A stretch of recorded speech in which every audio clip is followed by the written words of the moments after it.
I don't know. You know, I thought he was going today.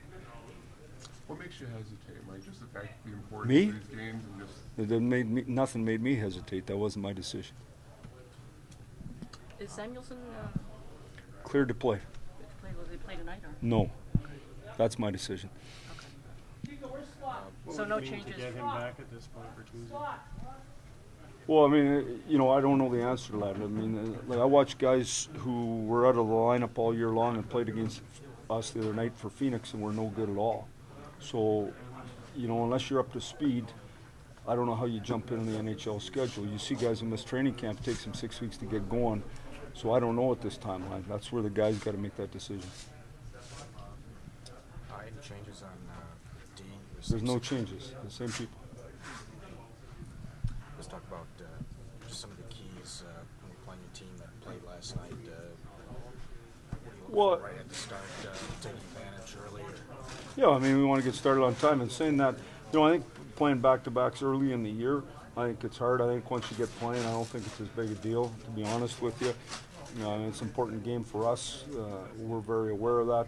They're a big, strong team. In order for us to be successful against them, we got to be physical in the offensive zone and get back above them in a hurry, and we're going to have to be hard on their goaltender.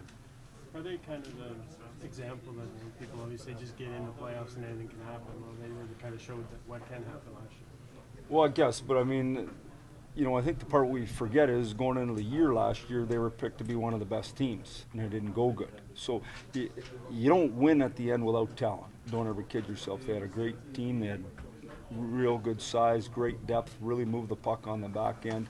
In the end, ended up with 6 guys. Voinoff really came for them, had 6 guys who could move the puck and skate, and their goaltender helps them initiate the breakout. He's pretty good at the short passes. He's not Pecorino or he's not who's Smith in Phoenix, but he's real good in those tight plays to help the D get by the forecheck. So they got a good club.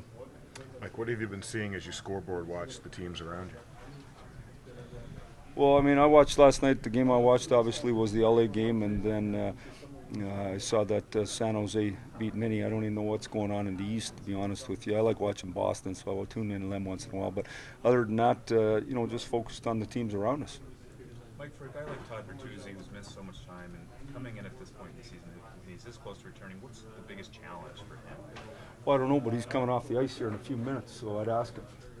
You know, like, I mean, it's just getting up to speed. You haven't been in, suddenly you want to get in. Team doesn't practice. We haven't practiced this week. You want to practice with the team, you want to full out practice. I can't remember the last time that happened, so that's the problem with it. But I mean, as soon as he's comfortable mentally and physically, then we can try getting him in the lineup. Does extending that streak of playoff appearances, does that factor into the motivation for this team? Oh, I think it does for sure, but you know, we can get caught up in that, or we can play the game tonight. And I would much prefer us to just stay involved in the process of what we're doing and play real well tonight and focus on the little things that we have to do to be successful. See you guys tonight.